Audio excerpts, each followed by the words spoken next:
A viral story claimed Florida's governor was under siege as furious ranchers blocked highways over soaring feed prices, but evidence tells a far stranger tale.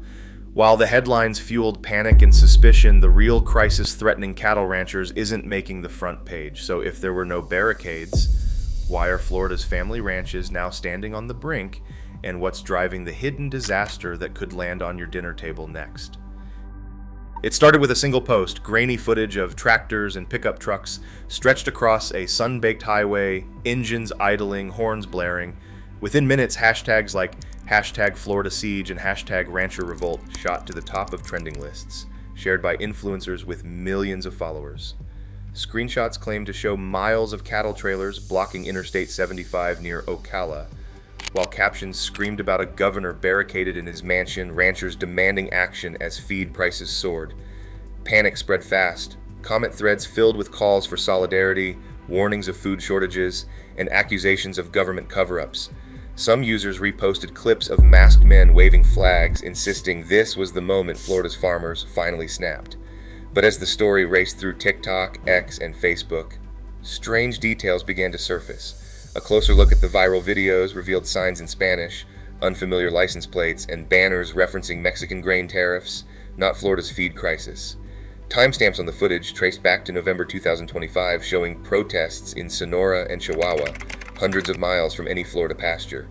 Despite these red flags, the narrative took on a life of its own. Major accounts recycled the same images, cropping out telltale landmarks and reposting them with new captions. Some even tagged Florida's governor directly, demanding an immediate response.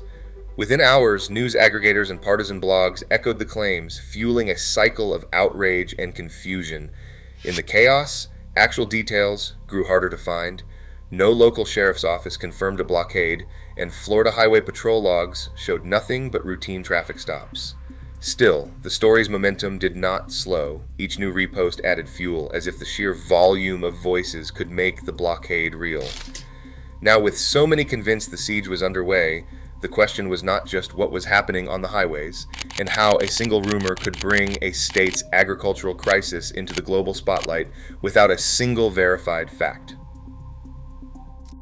Official records tell a different story from the one that swept across social media. Requests for public information, everything from sheriff's logs in Marion and Martin counties to Florida Highway Patrol activity reports, turn up nothing that matches the viral claims. There are no dispatch transcripts of highway standoffs, no press releases from county officials, and no emergency alerts warning of rancher blockades. Traffic camera archives for the week in question show the usual mix of commuters, delivery trucks, and the occasional slow-moving tractor, but no evidence of lines of pickups or cattle trailers sealing off Interstate 75. One incident stands out, but not for the reasons claimed online. On November 11, 2025, the Martin County Sheriff's Office closed a stretch of Pratt Whitney Road. The reason was simple. Deputies were helping a herd of cattle cross safely from one pasture to another, a routine event in rural Florida. The incident report describes it as agricultural assistance, not a protest. No banners, no angry crowds, no demands for the governor's resignation, just a handful of ranchers, a few deputies, and a road briefly blocked for the sake of livestock. Further digging into Freedom of Information Act responses reveals a pattern of quiet days. Patrol logs for the major highways, Interstate 75, U.S. Highway 27, and State Road 40, show nothing out of the ordinary. No mention of mass gatherings or coordinated action. Even 911 call transcripts from the supposed protest window contain only the usual traffic complaints and one report of a loose cow near Okeechobee. The viral narrative dissolves under scrutiny. The only documented road closure involving cattle was business as usual for Florida law enforcement and ranchers. What remains is a state facing real agricultural pressures, but not the highway chaos that captured the internet's imagination. With the blockade story put to rest, the real crisis, one rooted in feed prices and economic strain, demands a closer look. The numbers don't lie. For a Florida rancher, the monthly ledger reads like a slow-motion disaster. Feed, once a manageable line item, now dominates every calculation. In January, the price of cattle feed hit $323 per hundredweight, up nearly 25% from the year before. A herd of just 50 steers, each needing hundreds of pounds of feed, adds up to an extra $630 to $1,170 per animal this year alone. Multiply that by herd size, and the math turns brutal Hay, grain, supplements, every invoice lands heavier than the last. 5 years ago, feeding out a steer cost around $285 per hundredweight. Now the same animal demands $390, sometimes $480, just to reach market weight. That is a jump of $105 to $195 per head, every single animal, every single cycle.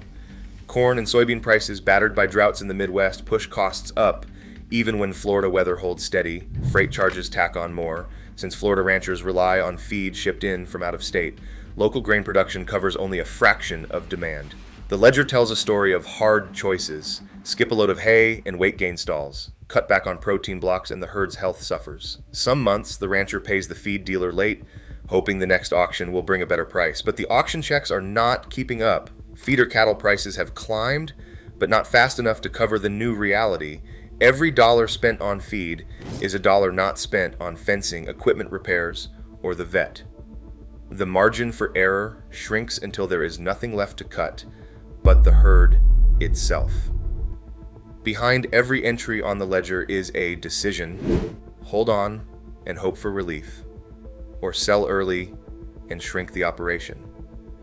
Some ranchers talk about culling more cows, selling off calves at lighter weights, or even leaving the business altogether. For families who have run cattle for generations, the idea of unloading the herd feels like a gut punch. But the numbers leave little room for sentiment. Every month, the ledger grows more urgent.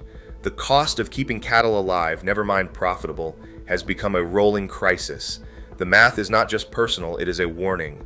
If feed prices keep climbing, if supply lines stay fragile, the next entry, maybe the last, the numbers do not just measure loss, they measure how close Florida's ranchers are to the edge.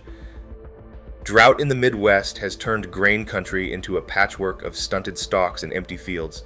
Corn and soybean yields, the backbone of cattle feed, fell sharply over the past 2 years. By the start of 2026, the supply crunch pushed feed prices to levels ranchers in Florida had not seen in a generation. But weather is not the only culprit. Behind every invoice, a deeper system shapes the numbers, and just a handful of corporations now control nearly all the feed and beef packing in the country.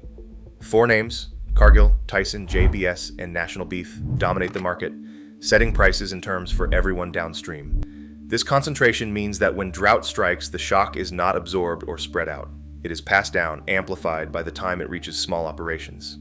For ranchers, the break-even point hovers between $340 and $350 per hundredweight, an unforgiving threshold. With feed costs up and cattle prices volatile, even a slight dip in market rates can wipe out a season's profit. The system is designed for scale. Big feedlots in the plains can negotiate contracts and hedge against risk. Family ranches in Florida, scattered and dependent on shipments from out of state, have no such leverage. Local grain production covers only a fraction of the need. Most feed comes by rail or truck from the Midwest, and every mile adds cost. When drought cuts supply, those extra dollars stack up fast. The squeeze is relentless. Corn futures spiked after the 2025 harvest came in light. Soybean meal, essential for weight gain, jumped too. Freight rates climbed as diesel prices rose and insurance premiums followed. Every player in the chain takes a cut, but only the biggest can pass those costs along. For everyone else, the margin shrinks until it disappears. Consolidation also shapes the packing side, and with so few plants left, bottlenecks are common. When one facility closes or cuts shifts, cattle back up in feedlots, forcing ranchers to hold on to stock longer than planned. That means more feed, more expense, and more risk. Meanwhile, the packers set the buy price, knowing sellers have few alternatives. This is not just a story of bad weather or bad luck. It is the result of decades of mergers, policy choices, and market design. The power to set prices, once spread across thousands of independent mills and packers, now sits with a boardroom handful. That concentration of power changes everything. For Florida ranchers, every new drought or supply shock is not just a natural disaster. It is a test of survival against a system built to reward scale and punish the small. With each passing season, more operations fall below the break-even line. The crisis is not a single spike in costs, it is a slow, grinding force, pushing family ranches closer to the edge while the industry's giants grow ever more entrenched. Inside the state capitol, the official answer to Florida's feed crisis comes down to paperwork and committee hearings. The 2026 legislative session delivered Senate Bill 290, an agriculture bill touted as a step forward for rural communities. But for ranchers watching their margins vanish, the bill reads more like a list of technical fixes than a lifeline. The text runs dozens of pages, packed with clauses on equipment rules and surplus land, but it skips the issue that matters most to cattle producers, the cost of keeping animals fed. The bill's most publicized sections ban local governments from restricting gasoline-powered farm gear and streamline how state land can be leased for agriculture. It creates a new food distribution program, Farmers Feeding Florida, meant to funnel surplus produce to food banks, and offers a modest loan repayment plan for veterinarians willing to work in rural counties. But nowhere in the fine print is there a single dollar set aside for feed subsidies. No emergency grants, no disaster relief for soaring input costs, no mechanism to offset the price of hay or grain. Trucking rules get a nod, but only as a crackdown on cheating during commercial driver's license exams. The costs and logistics of getting feed from the Midwest to Florida ranches, an expense that has doubled for some operators, are left unaddressed. For lawmakers, the logic is simple. Florida's agriculture policy has always leaned toward land access and regulatory tweaks, not direct market intervention. Supporters of the bill point to new land protections, arguing they will keep more acreage in production. Critics, including some in the state's cattle industry, see a glaring omission. As feed prices climb through 2025 and into 2026, the legislature's answer was to prioritize administrative reforms and minor food programs, not the economic emergency at hand. The governor's office, eager to tout a win for rural voters, highlights the bill's land use provisions and the promise of more food flowing to the state's hungry. Yet behind closed doors, ranchers and their advocates warn that these measures do little to address the real threat.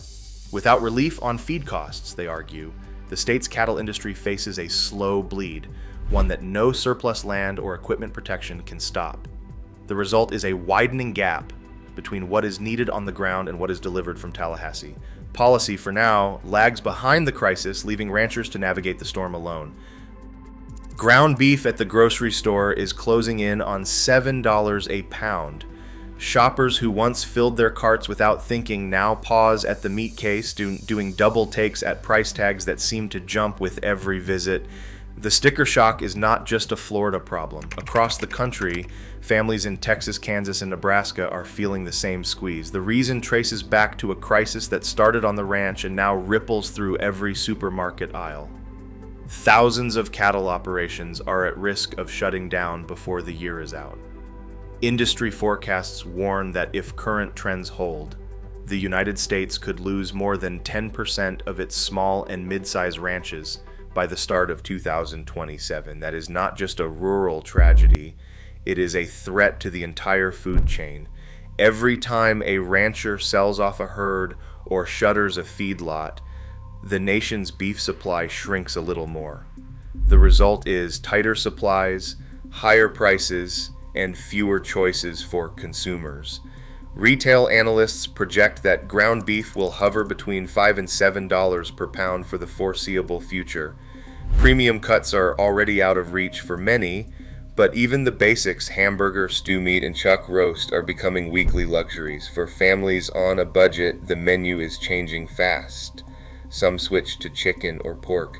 Others stretch every pound further, swapping out beef for beans or skipping it altogether. The American dinner plate, once defined by a slab of steak or a burger, is quietly being reshaped by forces far beyond the kitchen. Behind these numbers are the stories of ranchers pushed to the brink. Some have run cattle for 3 or 4 generations, surviving hurricanes, droughts, and market swings. Now they watch feed bills pile up and market prices lag behind costs. The math is unforgiving. If feed prices keep climbing, the next check will not cover the bills. If the herd shrinks any further, there is nothing left to sell. The risk is not just losing a business, it is losing a way of life. This slow-motion crisis does not stop at the Florida border. It is a national reckoning, one that puts the future of American beef and the stability of grocery bills on the line. As ranches disappear, the ripple effect grows. The cost is not measured only in dollars, but in lost traditions, empty barns, and dinner tables that look just a little different each year. Today, rumors move faster than reality. while real struggles like feed prices that are up nearly 25% nationwide rarely make headlines. As consolidation squeezes small producers and drought reshapes the market, the real crisis unfolds quietly, far from viral spectacle. America's food security depends on facts, not fiction. The true story is still happening every day on the land itself. Join the conversation and share your perspective below.